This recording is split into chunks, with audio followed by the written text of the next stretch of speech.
that's working for it. You the one that curved them for me. You the one that's searching for me. You the one that's hurting for me. You the one that deserve it from me. You the one that's perfect for me. Yeah, she a little freak. Yeah, she only do it for me. Yeah. What you don't know, girl? You know that I'm willing to teach. Yeah. Reaching your peak. Yeah, you know I'm the one with that reach. You know that. Yeah. Loving your body. Yeah. Loving your body. Baby, let's get suited up. Got you some money, got you marine. She giving me streams, I dive in the stream. With a king, then you riding with me. Two-door coupe, red guts for the seats. Move like a sleaze man, racking up peas. She on a wine and dining ting. She on a pristine jewel diamond ring. I'm on a big man flex, no arm out. Hermes bracelet, bringing the charms out. She got a fresh blowout with the part out. This type shit make you eat your heart out. So eat it up. I have to say that this is a huge step for us as the economic leadership class. Our first edition here at the Oxford University, the Corpus Christi College. I met Pastor Toby at 23. In 2015, we started the Pulse community, and I was 24 at the time. And just like Pastor Sam said, it started off with a bet. I wasn't the one person who always wanted to be at church or in prayer or in a fellowship. So we rolled the dice on who can go to Tulsa for 3 weeks consecutively. I know that's not the love story you wanted to hear. So my submission to you this morning will be on high performance leadership and the ability to create cultures that are addictive to performance. And I think it's fair to say that we've been very privileged to be a part of that kind of culture at the Nation family and also at the Pulse family. Servant leaders are leaders that are able to come down to the ground level to share with those on the ground something that's very important to high performance leadership. And in this room, I can already see I'm speaking to CEOs, entrepreneurs, students and creatives, sportsmen from different backgrounds, all of you the best of your field and extremely ambitious to be the best in your field. But it would take a servant leader to be able to share the purpose of why we do things. In effect, it is impossible to drive high performance if you're not obsessed. It is impossible to get high performance in a job, something that you're doing to pass time or something that you're doing to earn a wage. So the first thing the leader of an organization would do is to share the purpose of the organization and raise as many leaders as possible so that the performance levels go high because people feel they're working for themselves, not for each other. Servant leadership and the ability to share the purpose of your organization, not being the boss but bringing people to the same level as you, creates an undying passion for them to work for you and with you. I think when we're speaking about high performance leadership, there is no one else that crosses our mind like Pastor Toby. With over 2 decades of high performance leadership, intensity and patience, understanding and strong communication to be able to work within the communities, to be able to see issues that affect our communities over time. Pastor Toby, since coming from Nigeria to the United Kingdom, has championed obsessive culture to perform. I would like you to give a warm welcome to not only a pastor, the original economic leader, Pastor Tobi Adegboyega. Why Oxford?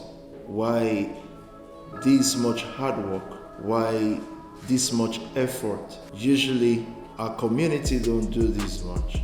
You keep pushing the front line and fronting because it's only right to do so. So thank you for not being lazy leaders. Thank you for being innovative and being hardworking to mobilize, to put resources and time together to accomplish and achieve days like this. I have a 10-year-old daughter. I think she's going to 11. I hope I'm right about the age. Right? God knows better. And I will look at her and think, what do I want her to become? What kind of thinking do I want her to propose to the world? What is going to be her contribution to the world? She's going to be another girl with just a boyfriend and whatever girls do. Now, that would break my heart. And I think that keeps me awake a lot, because I know, therefore, that the environment we create for her, and I'm just using an example, and that's why I said biological, not to now talk of many daughters. The environment we create for her is exactly what she would be able to produce and propose to the world. So when I deal with the girl child, it breaks my heart, because especially those of us who are grown, because I'm thinking it's not your fault, really. It's just that environment and community that was unintentionally created for you, because man as a free agent without leadership is most likely going to be an overgrown forest without trimming. So leadership is trimming. So what is leadership? Leadership is essentially the management of people. And by management of people, we don't mean we want to limit people. It is this management of people is with the aim of making many more lives better. Lives better mean better job satisfaction, better economic situation, and better family lives. But you see, I discovered something about age. The fineness it brings is unbelievable. When you're walking towards it with consciousness, I think what happens to people is they reach age without consciousness. They just say, what's going on? Because they've been pursuing the mundane all life. I'm graciously 42. I'm proudly so. Reason is very simple. I can look at all this work, I can look at the setting today, and I think I'm probably 20 years ahead of my mates, if not more. That brings me again back to high performance, because this is crucial. I said high performance leadership is therefore crucial because there are high stakes should there be lapses in leadership. High performance leadership is incredibly crucial for the advancement of the already advancing world, and much more crucial for developing countries. It's crucial for developed countries to maintain set standards, meaning high performance leadership is crucial for developed countries to maintain set standards and meet the demands of an ever-evolving world and a generation that has high expectations of leadership and a standard of living. This standard of living in the past would have been classified as luxury, but in the Gen Z generation, it is just basic human standard of living.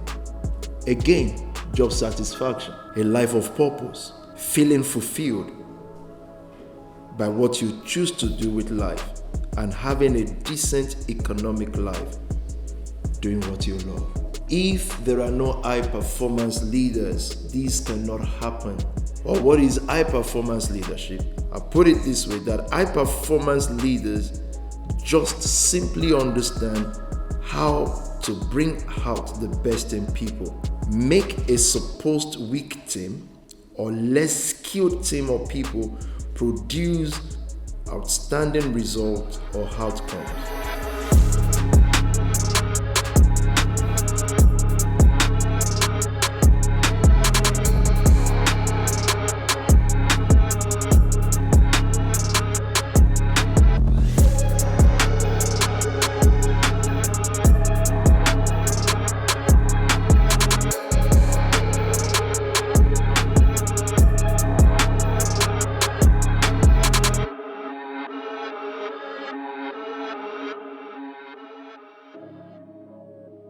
I think it's only fair to say that I've learned so much in leadership.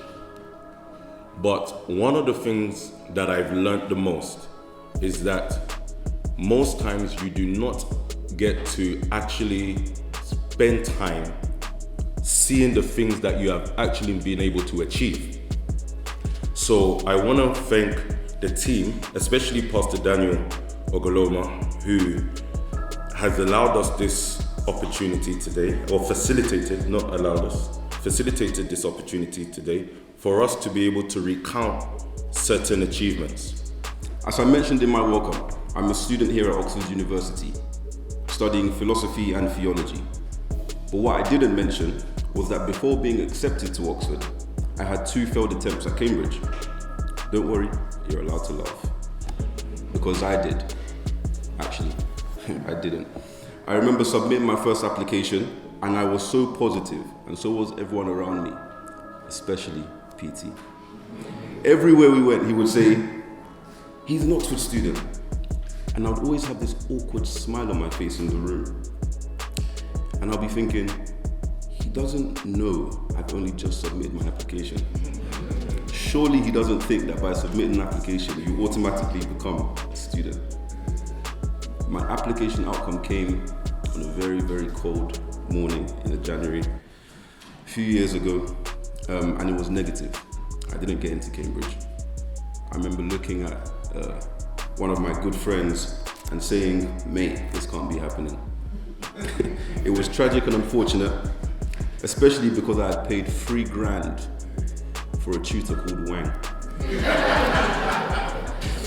But after receiving that negative outcome, just so I don't misquote myself, I checked my texts this morning and I actually texted Connor saying, bro, I think Wang has twanged me. Anyway, man is born free, but everywhere is in chains. Jean J. Rousseau knew that being born alone wasn't enough. It isn't enough to be born royal, it isn't enough to be born just a dreamer, and it certainly isn't enough to be born a common man. I mean, look around you. Better yet, look at you. Society has changed you. Government controls you. You're met by daily pressures of conforming to social norms or patterns and trends. You are chained by wealth, by social class, and of course, you're indefinitely chained by your desires and your emotions. And at this point, it's good for me to shout, break free from the shackles and break free from the chains, but that's not enough again. It simply isn't enough to shout here today. And it's not going to be enough to just perform. It takes high performance leadership to break out of all things that we are chained to as human beings. Training is specific. It is focused at accomplishing a particular task, whereas education is broader. It's just a process of acquiring knowledge. So if I was to summarize the difference, education enables performance, while training improves and streamlines performance. It's on this note I'd like to recall my first day as a trainee engineer in Houston in 2008. My manager, Jamie, who coincidentally was also an Oxford graduate from computer science, he informed me that while my educational achievements were impressive, I was yet to be trained. That was a thought that stuck with me. And it's quite stunning and provoking to say something like that to someone who, at 8 years old, my IQ was determined to be in the top 2% of the world. I believe we've got to learn that education provides the foundation, while training hones the skills and improves the performance of leaders. Combining education and training is the key to developing the next generation of high-performance leaders. Wealth in this space means a well-rounded life, a feeling that one has used one's time rightly. High-performance leaders facilitate this. They feel like, most of you, I'm sure most, will feel like whatever time you spend on the 26th of March, they just concluded what program, the time and the money you spent was done wisely and rightly. You walked out of that place, most of you, and I'm hoping all of you, walked out of that place feeling fulfilled. That's the wealth I'm talking that high-performance leaders create. So it's not the wealth of clothes or cars. I'm talking about the real matured wealth now. Second, satisfaction. A high-performance leader has developed ethics. A leader that gets things done with a feeling of happiness, meaning your people are happy. When people donate to a thing, they do it happily. Again, not out of a cosmic fear or some reference for some deity who has the power to punish them. Sad people will make sad people. Then it goes back to that root again. The family that we're trying to cure or heal or make better.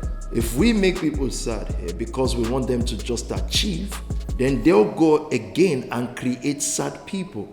And hey, then we're back to square one. If the world is going to advance today, there has to be a state of emergency declared on leadership.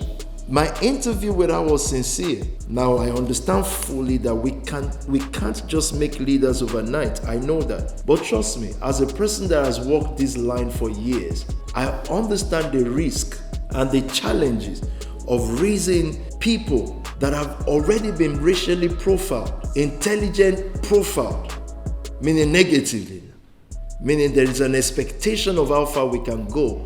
Most of us in this room and many of our brothers and sisters have been profiled by place of birth, by our mistakes. So I know the risk in raising these people into global leaders. I get it, but it's a risk we're willing to take. Our desired outcome became our blood bond.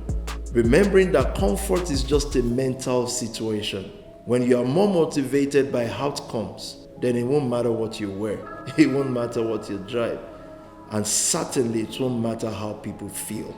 We proceeded. Right now, the world does not have challenging leaders. Because, and I'm saying this to challenge even institutions and governments that are, reminding them that leadership is different from management. A basic UK Prime Minister is just a manager. In a changing world, we now need leaders. A manager means that things are built. You're just trying to hold it together. Your ability to take it to the next stage is uncertain. Now, we cannot work with uncertain leaders. Let's not be excited that someone gets into leadership when they are young. It matters not. For a young man who cannot think outside the box and create new prosperity for his or her people is not young. It's following the old order. We need leaders that can rock the boat a little bit. So how do we change that? Leaders like you, interested in our nations and our friends, but also first establishing ourselves as high performance leader. You're an high performance leader if all you need to do is to just make sure that the camera don't scratch. If you just make sure that Shepherd Media is not losing money. The story of Joseph in scripture was just that in the house of Potiphar's master, he brought increase. He was able to protect things. So please, let's not wait for the world stage. You're a high performance leader if, as Mahdi, what you bring to Gloss and to Miriam is just increase. And I'm sure there will be obstacles and reasons why there can't be increase. But the fact that you can break through that, the fact that you are diligent and keen enough to know, and the fact that you can sit down with our leadership, ask her questions, even if that question is challenging, ask her so that you can produce more for her. A high performance leader does not bring losses. And in the case where by nature or providence they bring losses, they recover times 10. As you walk out of here today, in your own big or little way, because the question may be, well, nobody has given me some big stuff to do. No. Everything you're given in the family and outside of the family is big enough, because it is the collective success of everybody that makes the nation family succeed. It is every single, we call them souls, every single person you're called for service. Every single person is what put the numbers together. Every single money you put down, all your success, individual success, is what made the Nation Family Program successful. So what we're asking for is more individually successful people and persons.